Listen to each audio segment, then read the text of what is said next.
Hi friends, అందరూ ఎలా ఉన్నారు? మేమైతే బాగానే ఉన్నాము. ఈరోజు ఈ వీడియోలో కోయంబత్తూరు రైల్వే స్టేషన్ నుంచి ఊటీ వరకు సాగే మా ఈ జర్నీని మీతో షేర్ చేసుకోవాలనే ఉద్దేశంతో ఈ వీడియో తీశాను. వీడియో అయితే చాలా బాగుంటుంది, స్కిప్ చేయకుండా లాస్ట్ వరకు చూడండి. అయితే వీడియోలోకి వెళ్ళిపోదామా? మేమందరం అయితే వన్ డే జర్నీ తర్వాత కోయంబత్తూరు రైల్వే స్టేషన్లో దిగేశాం. దిగిన తర్వాత చాలా టైర్డ్గా అనిపించి వాష్రూమ్స్కి అయితే వెళ్ళి ఫ్రెష్ అయ్యాం. ఈ వాష్రూమ్స్ వెతకడానికి చాలా టైం పట్టింది, ఎందుకంటే మన రైల్వే స్టేషన్లో అయితే మనకు వాష్రూమ్స్ ఎక్కడున్నాయో తెలుస్తుంది, కానీ ఇది అదర్ స్టేట్ కాబట్టి మనకు తెలియదు. పైగా లాంగ్వేజ్ ప్రాబ్లం కూడా కాబట్టి ఎక్కువ టైమే పట్టింది. ఫైనల్గా అందరము వాష్రూమ్కి వెళ్ళి ఫ్రెష్ అయ్యి మళ్ళీ జర్నీ స్టార్ట్ చేసాం. మేము దిగేసరికే మా ఆయన మినీ బస్తో రెడీగా ఉన్నాడు. అందరం నెమ్మదిగా ఆ మినీ బస్సులో వెళ్ళి కూర్చొని అందరూ వచ్చారో లేదో చూసుకున్నాం. ఎందుకంటే ఇదంతా తమిళనాడు కాబట్టి ఎవరు తప్పిపోయినా ఇబ్బందే. అందుకని అందరము వచ్చిన తర్వాత ఇక్కడి నుంచి స్టార్ట్ అయ్యాం. ఫ్యామిలీ అందరితో ఇలా వేరే స్టేట్కి వచ్చి జర్నీ చేయడం చాలా ఆనందంగా ఉంది. ఇది ఒక మర్చిపోలేని అనుభవం. కోయంబత్తూరు నుంచి ఊటీకి 3 అవర్స్ జర్నీ కాబట్టి అలా కూర్చుంటే బోర్ కొడుతుంది అని పాటలు పెట్టుకొని ఎంజాయ్ చేస్తూ వెళ్తున్నాం. మా లేడీస్ మొత్తము అయితే ఫోన్లో బిజీగా ఉన్నారు, ఎందుకంటే అందరూ కూడా ఈ కొత్త వాతావరణాన్ని, ఈ కొత్త నేచర్ని మొత్తం కూడా క్యాప్చర్ చేసుకుంటున్నారు ఫోన్లో. పిల్లలైతే ఇంకేముంది, డ్యాన్సులు వేస్తూ అలా ఎంజాయ్ చేస్తూ ఉన్నారు. ఇలా వెళ్తూ ఉంటే మనకంతా తమిళ్ లాంగ్వేజ్లో బోర్డులు కనబడుతున్నాయి. మా హస్బెండ్కి తప్ప మాలో ఎవ్వరికీ కూడా ఒక్క మొక్క కూడా అర్థం కాలేదు. మాకు ఆ లాంగ్వేజ్ అర్థం కాకపోయినా అలా చుట్టుపక్కల చూసుకుంటూ ఎంజాయ్ చేసాం. కోయంబత్తూరు నుంచి ఊటీకి వెళ్ళవలసిందంతా కొండ ప్రాంతమే, అంటే మొత్తం రూట్ కూడా కొండలు కనబడుతూ ఉంటుంది. ఇలా వెళ్తూ ఉంటే మధ్యలో ఒక హోటల్ దగ్గర ఆగాం. మార్నింగ్ టిఫిన్ ట్రైన్లో తిన్నాం. ఇప్పుడైతే లంచ్ టైం అయింది కాబట్టి కొద్దిగా ఫుడ్ తిని బయలుదేరదాం అని ఆగాం. బస్ డ్రైవరు అయితే మంచి హోటల్ దగ్గర ఆపారు. ఫుడ్ విషయానికి వస్తే బాగానే ఉంది. మాకు ఫుడ్లోకి అయితే ఏం పెట్టారంటే వైట్ రైస్, ఇంకా పప్పు, ఇంకా ఇక్కడ స్పెషల్ అయిన గుమ్మడికాయ ఫ్రై, ఇంకా ఆనపకాయ ఇగురు, ఇవన్నీ కూడా పెట్టారు. మన సైడ్లా కాకుండా ఇక్కడ ఫుడ్ అయితే డిఫరెంట్గా ఉంది. మన ఆంధ్ర సైడ్లా కాకుండా డిఫరెంట్గా ఉందండి ఇక్కడ ఫుడ్. వీళ్ళు ఎక్కువగా గుమ్మడికాయని వాడుతున్నారు. ఇక్కడ స్పెషల్ గుమ్మడికాయ ఫ్రై అయితే చాలా బాగుంది. రైస్ అంతా కూడా మన సైడ్ లాగే ఉంది, పర్లేదు, ఫుడ్ బాగానే ఉంది. ఇలా భోజనం చేసిన తర్వాత సోంపు డబ్బాపై పడ్డారు మా పిల్లలందరూ. సోంపు తిన్న తర్వాత ఈ హోటల్లో వెరైటీగా కనపడినవని కొనుక్కొని కాస్త డ్రింక్ కూడా పొట్టలో వేసుకొని తిరిగి బయలుదేరదాం అనుకొని చిన్నపిల్లలకి అందరికీ కూడా వాష్రూమ్స్కి తీసుకెళ్ళి ఆ తర్వాత మేమైతే బయలుదేరాం. ఇక్కడ మాకు తెలిసిన విషయం ఏంటంటే ప్లాస్టిక్ బంద్ అని. వాటర్ అక్కడే బాటిల్లో తాగేసి ఖాళీ చేసి అక్కడే పడేసాం. ఎందుకంటే అక్కడి నుంచి 10 నిమిషాల దూరంలో చెక్ పోస్ట్ ఉంది. మాతో తెచ్చిన ప్లాస్టిక్ టిఫిన్ బాక్స్ కూడా పడేసాం, ఎందుకంటే మళ్ళీ ఫైన్ వేస్తారు కదా, అందుకని అక్కడే పడేసాం. మరి తప్పదు కదా, ఎక్కడ పద్ధతి అక్కడదే. మీరు కూడా మాలా ఊటీ ట్రిప్ ప్లాన్ చేస్తే వాటర్ బాటిల్స్ చిన్నవి తీసుకెళ్ళొద్దు. ఇక్కడ వేరేగా 5 లీటర్ వాటర్ బాటిల్స్ దొరుకుతాయి, ఇవే క్యారీ చేయాలి. లేకపోతే సీసాలు కూడా అవైలబుల్గా ఉంటాయి. మేమందరం కూడా తినేసి మళ్ళీ బస్సులో అందరూ వచ్చారో లేదో చూసుకొని జర్నీ స్టార్ట్ చేసాం. ఇలా అయితే ఎవరిని మర్చిపోకుండా అందరూ కూర్చున్నారో లేదో చూసుకోవచ్చు. ఒక్కొక్కరిని ఎక్కించుకుంటూ లాస్ట్లో అయితే మా హస్బెండ్ ఎక్కారు. ఇలా వెళ్తూ ఉంటే నేచర్ చాలా అందంగా కనిపించింది. మధ్య మధ్యన చెక్ పోస్టులు కూడా వచ్చాయి. మా దగ్గర ప్లాస్టిక్ వస్తువులు ఏమీ లేవు కాబట్టి బతికిపోయాం. ఇక్కడ రూల్స్ చూస్తుంటే నాకు చాలా ముచ్చటేసింది. మన సైడ్ కూడా ఇలాంటి రూల్స్ ఉంటే బాగుండు కదా. పచ్చని చెట్లు చుట్టూ కొండల మధ్యలో వెళ్తుంటే అదో థ్రిల్లింగ్గా అనిపించింది. అయితే ఊటీకి వెళ్ళాలంటే మాత్రం కొండ మార్గమే, ఇంకా రైల్వే మార్గం కూడా ఉందండి. కోయంబత్తూరు నుంచి డైరెక్ట్గా మేముండే రూమ్ దగ్గరికి, అంటే కూనూరు దగ్గరికి కూడా రైలు మార్గం అందుబాటులో ఉంది. ఇంకా బస్సులో కూడా ప్రయాణించవచ్చు. మన వాతావరణానికి ఇక్కడ వాతావరణానికి చాలా డిఫరెన్సే ఉంది. ఇక్కడ వాతావరణం చాలా కూల్గా ఉంది.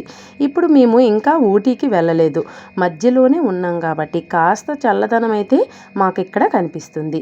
ఇక్కడ చుట్టుపక్కల చూస్తుంటే ఎంత చూసినా చూడాలనిపిస్తుంది, అంత అందంగా అనిపించింది.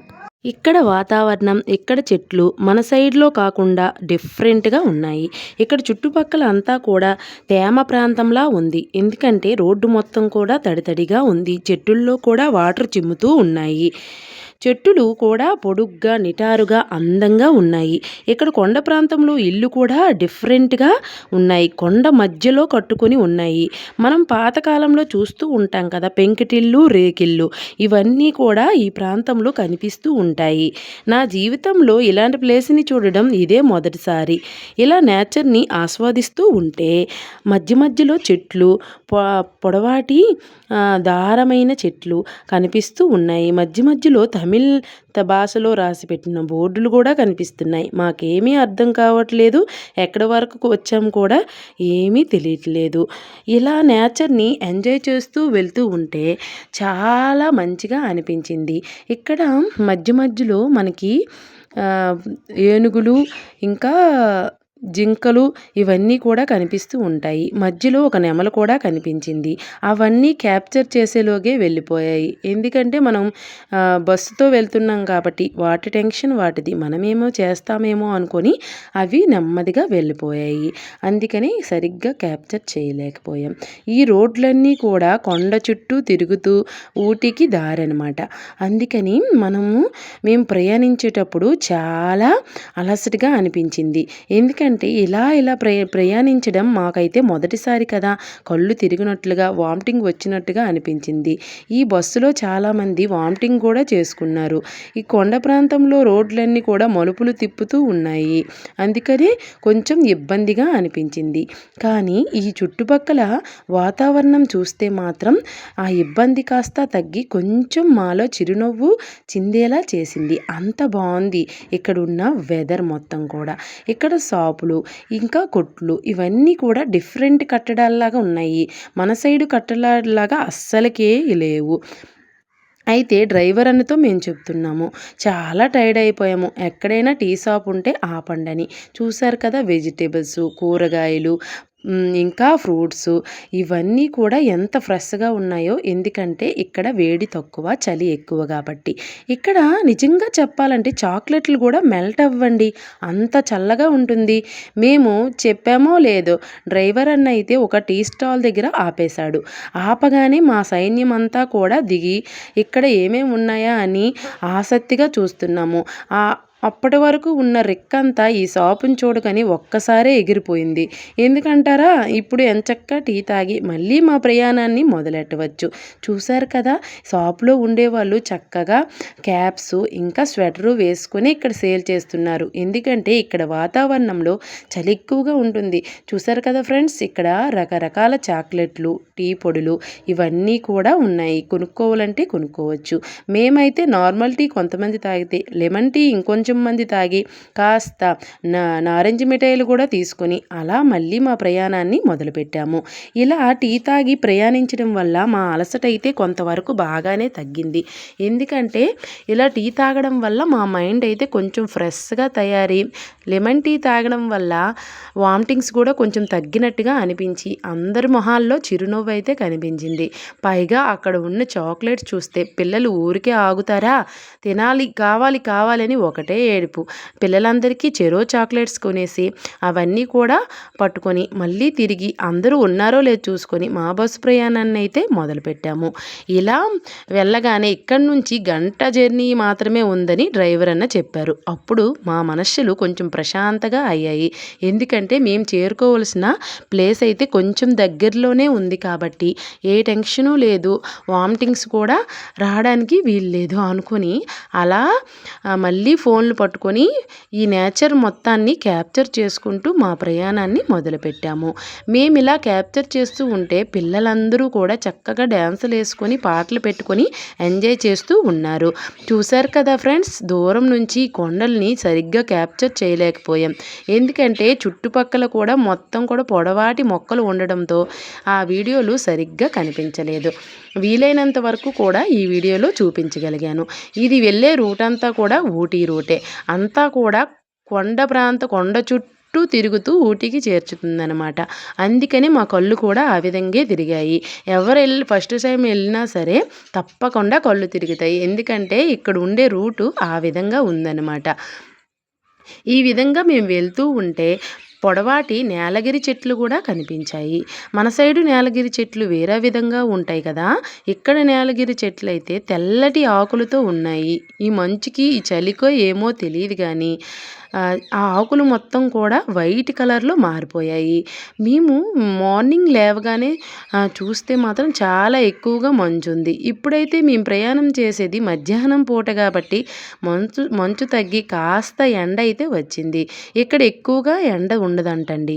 ఎందుకంటే ఇక్కడ చలి ఎక్కువ కాబట్టి. ఇప్పుడు కూడా చలి ఉందంటే అర్థం చేసుకోండి. మన సైడ్ అయితే వర్షాలు పడక చెమటలు కారుతున్నాయి. ఇక్కడ వర్షాలు అవసరమే లేనంత చలి ఉంది. ఇప్పుడు శీతాకాలంలో మేము ప్రయాణించినట్లే ఉంది కానీ సమ్మర్లో వెళ్ళినంత ఫీలింగ్ అయితే లేదనమాట. అంత చల్లగా ఉంది ఇక్కడ వాతావరణం అంతా. ఇంకా ఎర్లీ మార్నింగ్ చూసినట్లయితే ఇక్కడ వాతావరణం మంచుతో కూడిపోయి రోడ్లు మొత్తం కూడా నీరుగా ఉంటుంది. చూశారు కదా, దూరం నుంచి చూస్తే మనకి చిన్న చిన్న మడుల్లా మనం వరి చేని ఎలా పండిస్తామో ఇక్కడ టీ ఆకు అలా పండిస్తారనమాట. ఇక్కడ ఉన్న వాళ్ళందరి జీవనాధారం టీ ఆకుని కోసుకొని పొడి చేసి అమ్మడం. ఇదంతా కూడా చాలా విధాలుగా చేస్తూ ఉంటారు ఇక్కడ జనాలు. ఇంకా ఎక్కువగా దొరికేవి చాక్లెట్స్ కూడా చాలా తక్కువగా ఉంటాయి. ఇవన్నీ మాకు ముందుగానే తెలుసుకొని థ్రిల్లింగ్గా ఇప్పుడు బయలుదేరి అందుకే ఎప్పుడెప్పుడు ఊటీ వెళ్తామా ఇవన్నీ చూస్తామా అనే ఎగ్జైట్లో ఉన్నారంతా మా జనాలంతా. చూశారు కదా, ఇక్కడ బళ్ళు కూడా డిఫరెంట్గా ఉన్నాయి. ఎక్కడెక్కడ ఇక్కడ పనులు కూడా అవుతూ ఉన్నాయండి. చుట్టుపక్కల చెట్లు చూస్తే మన సైడ్ ఉన్నవి కొన్ని ఉంటే ఇక్కడ ఉన్నవి కూడా డిఫరెంట్గా కొన్ని చెట్లు అయితే దర్శనమిచ్చాయి. ఈ విధంగా గోడలు కూడా చాలా డిఫరెంట్గా ఉన్నాయన్నమాట. ఇక్కడ ఇల్లు కూడా చాలా డిఫరెంట్గా ఉన్నాయండి.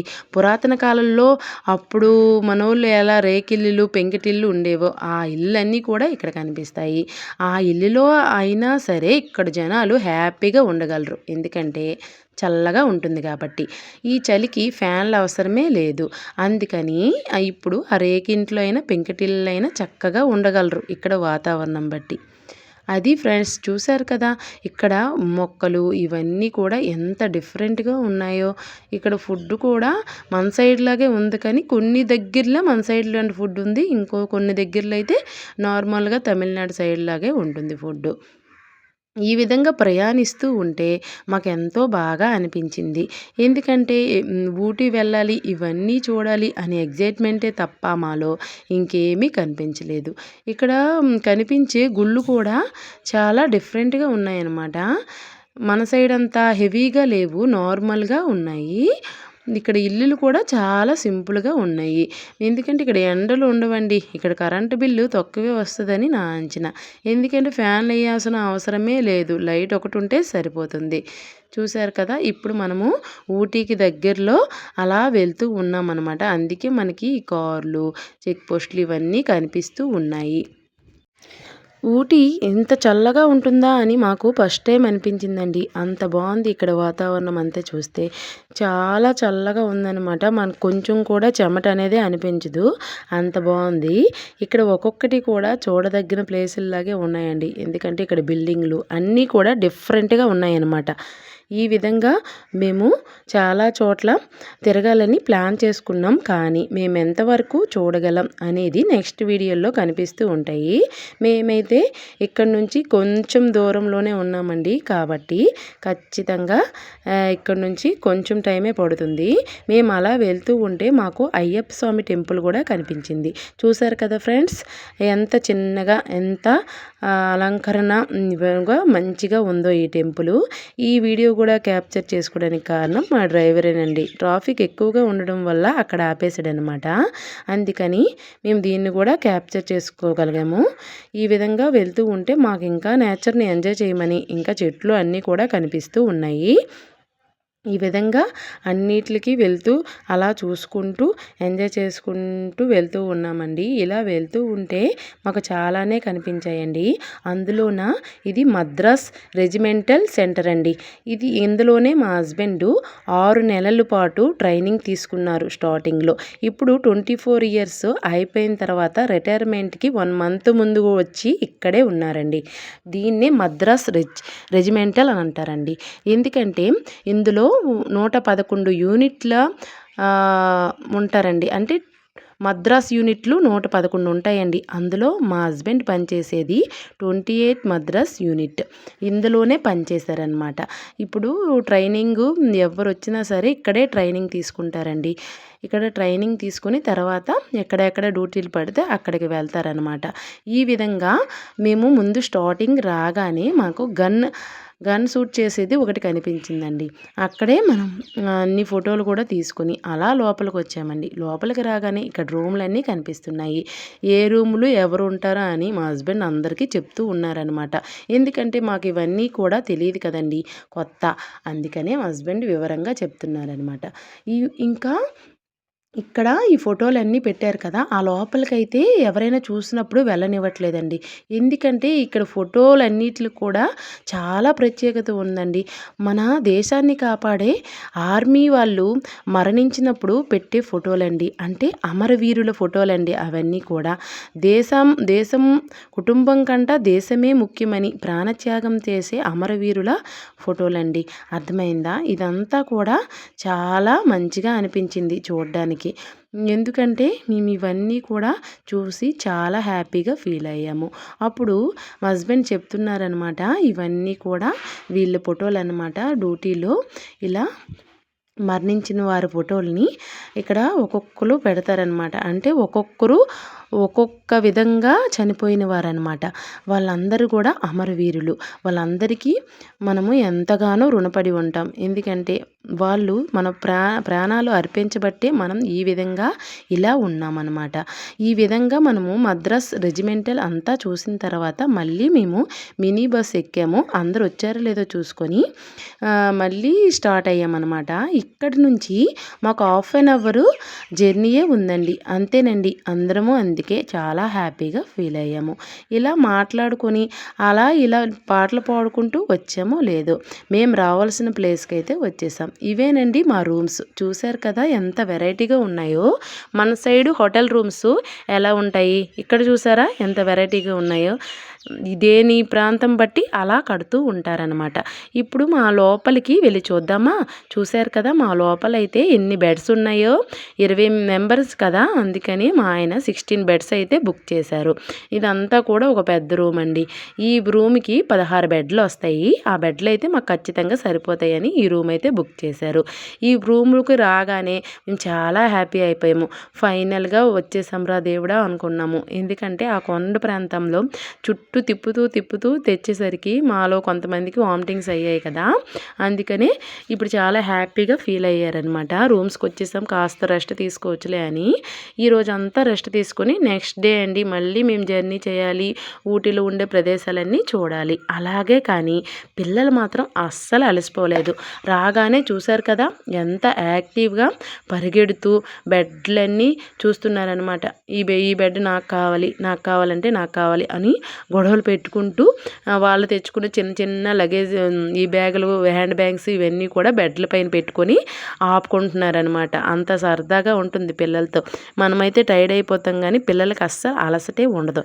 కానీ మేమందరం కూడా లగేజ్ మొత్తం కూడా లోపలికి తెచ్చుకొని ఇంకా ఏ రూమ్లు ఎక్కడున్నాయి, వాష్రూమ్స్ ఎక్కడున్నాయి ఇవన్నీ చూసుకుంటున్నాం అనమాట. ఆడవాళ్ళకైతే అవి ఇంపార్టెంట్ కదా. ఇవన్నీ చూసుకొని ఏ బెడ్ మీద ఎవరు పడుకోవాలి ఇవన్నీ చెప్పుకుంటున్నాం అనమాట. ఆడవాళ్ళమందరం ఒక సైడు ఆపుకుందాంలే అని ఆడవాళ్ళమందరం ఒక సైడ్ ఉన్నాము, మగవాళ్ళంతా ఒక సైడు ఆపుకుంటున్నారనమాట. ఈ విధంగా బెడ్ల పైన లగేజ్ పెట్టుకొని ఎక్కడ లగేజ్ అక్కడ చదురుకొని చక్కగా పడుకోవాలని ఫిక్స్ అయ్యాము. అందుకని ఈ విధంగా రూమ్స్ అన్నీ వీడియోల్లో కవర్ చేసి ఆ తర్వాత రెస్ట్ తీసుకుందాంలని వీడియోలు తీసుకొని ఎవరి బెడ్ మీద లగేజ్ పెట్టుకొని కూర్చొని కాసేపు ఊసులేసుకొని మొత్తానికి వచ్చేసాంలే అనేసి అలా రెస్ట్ తీసుకుంటూ నెక్స్ట్ మార్నింగ్ అయితే ట్రిప్కి ప్లాన్ చేసుకున్నాం. ఎందుకంటే ఇంత జర్నీ చేసిన వెంటనే ఎప్పుడూ కూడా మళ్ళీ జర్నీ చేయాలని ఎవరికి ఉండదు కదా, అందుకనే 1 డే గ్యాప్ ఇచ్చి నెక్స్ట్ డే మళ్ళీ జర్నీ చేయడానికైతే స్టార్ట్ అవుతాం. ఇది అండి మాకు కోయంబత్తూర్ స్టేషన్ నుంచి ఊటీ వరకు జరిగే జర్నీ ప్రయాణం అనమాట. మీకు అందరికీ ఈ ప్రయాణం నచ్చిందనే నేను అనుకుంటున్నాను. ఎందుకంటే కష్టపడి చెప్పాను కదండి, మీ అందరికీ నచ్చుతుందని ఆశిస్తున్నాను. ఈ వీడియో కనుక నచ్చినట్లయితే చివరిలో లైక్ చేసి మన ఛానల్ని సబ్స్క్రైబ్ చేయండి. రేపటి నుంచి ఇంకా మంచి వీడియోలతో మీ ముందుకు వస్తాను. ఇది ఫ్రెండ్స్ వీడియో బాగానే ఉందని నేను అనుకుంటున్నాను. మీరు కూడా ఎప్పుడైనా ఊటీకి వచ్చుంటే కామెంట్ చేయండి. ఊటీలో మీరు ఏమేమి ఫన్నీ వీడియోస్ చేశారో కూడా కామెంట్ చేయండి. మేము ఫ్యామిలీతో సరదాగా ఇలా గడపడం అయితే చాలా ఆనందంగా ఉంది. ఇలాంటి ట్రిప్పులు ఎన్నైనా ఫ్యామిలీతో వెళ్ళొచ్చు, అవునా కదా?